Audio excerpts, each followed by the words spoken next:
almost called an STD. Yo, what's up? It's someone that's no one, and welcome back to today's report.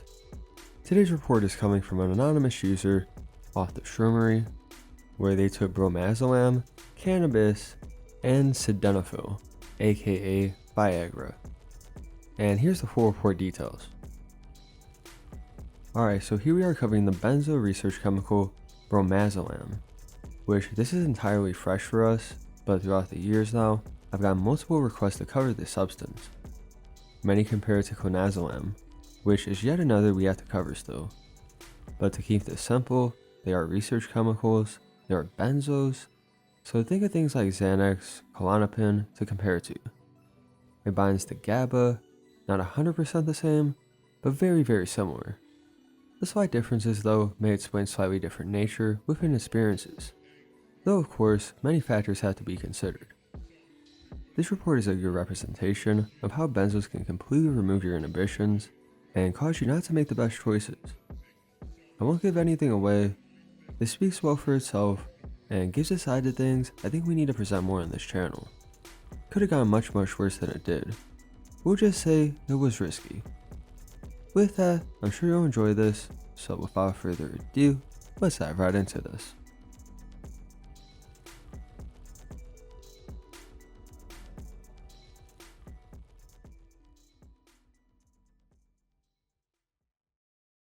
I'd imagine this sounds like a crazy AA introduction or story, but here it is.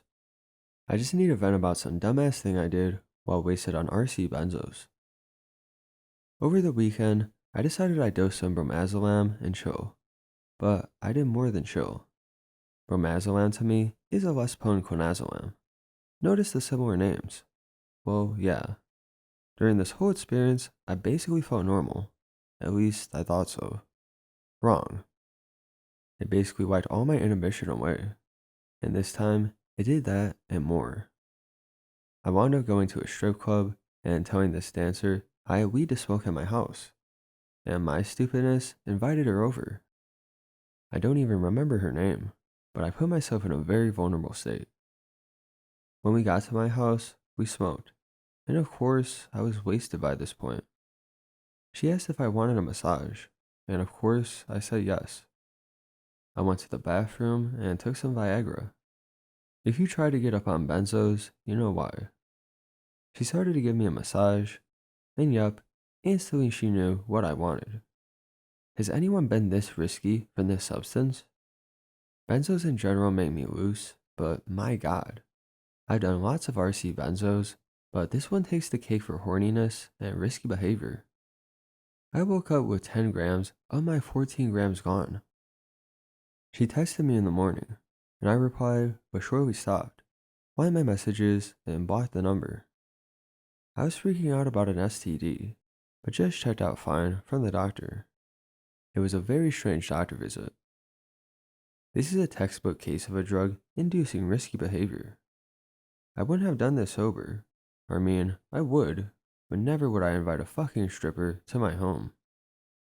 I doubt many people have had the chance to try this chem, but take my warning, it may sound fun, but having to be paranoid about catching HIV/COVID is not. Stick to something less potent. I was basically walking around blacked out, and could have gotten robbed or murdered. I wish I could do it sober, and not have to be on some research chemical. I found myself in very strange situations from benzo-induced risky behavior. I still feel like a piece of shit for doing this, and not really being able to connect the dots. It goes A to B, B to C, C to E to F E, J S H H H. Be warned, bromo is strong as quinazo with all the crazy risky adverse effects.